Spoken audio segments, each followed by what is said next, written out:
বড় রাজনৈতিক দল বিএনপি আমাকে এই আসনে সমর্থন দিয়েছে।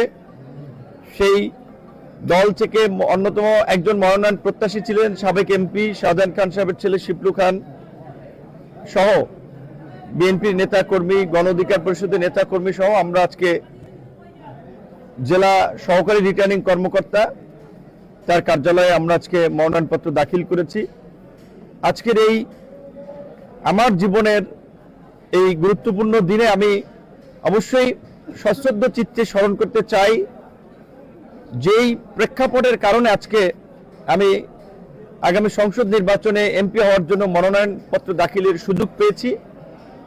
সেটি হচ্ছে 2024-এর জুলাইয়ের গণ অভ্যুত্থান। এই গণ অভ্যুত্থানের সকল শহীদ তাদের আত্মার মাগফিরাত কামনা করি, যারা আহত হয়েছেন তাদের সুস্থতা কামনা করি, এবং যারা আমাদেরকে একটি স্বাধীন সার্বভৌম ভূখণ্ড উপহার দিয়েছেন এই বিজয়ের মাসে সেই বীর মুক্তিযোদ্ধাদেরও স্মরণ করি। আপনারা জানেন যে আগামী ত্রয়োদশ সংসদ নির্বাচনে মাধ্যমে যে সংসদ গঠিত হবে সেই সংসদ শুধুমাত্র অন্যান্য সংসদের মতোই একটি সংসদ নয়, এটি একটি ঐতিহাসিক এবং তাৎপর্যপূর্ণ সংসদ।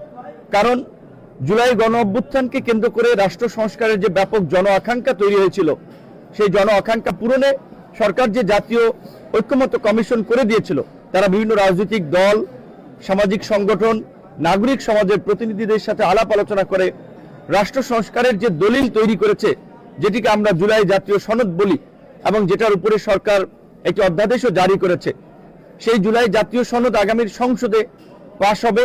তাই এই সংসদ একটি ঐতিহাসিক এবং গুরুত্বপূর্ণ সংসদ, মুক্তিযুদ্ধের পরপর যে সংসদ গঠিত হয়েছিল তার মতোই। তো এই সংসদে জুলাই গণ অভ্যুত্থানের শরিক দলসমূহের সকলে যেন সংসদে থাকতে পারে, আমার সেটি প্রত্যাশা থাকবে। এবং আমি যেই দলের সাথে আছি অ্যালায়েন্সে, বাংলাদেশ জাতীয়তাবাদী দল বিএনপি, তারা ফেসিবাদ পতনের পূর্বেই ঘোষণা দিয়েছিল আমরা যুগপৎ আন্দোলনের শরিকদের নিয়ে একসাথে আন্দোলন করব, একসাথে নির্বাচন করব, একসাথে সরকার গঠন করব। সেই লক্ষ্যে যে জাতীয় সরকার গঠন করবে সেটি আপনারা পরিষ্কারভাবে শুনেছেন।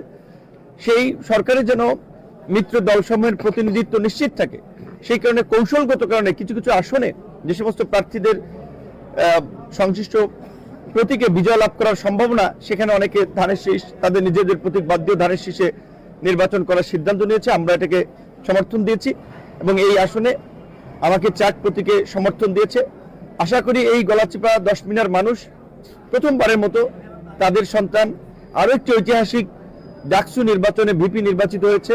ভিপি নির্বাচনের পর থেকে আমি চেষ্টা করেছি এলাকার মানুষের পাশে থাকার, তাদের জন্য কাজ করার, এবং আমাদের এই গত 1.5 বছরে এই অঞ্চলের মানুষ যে কোনো সমস্যা নিয়ে এলাকার উন্নয়নমূলক কাজের জন্য অসুবিধা নিয়ে গিয়েছে, আমি যথাসাধ্য রেসপন্স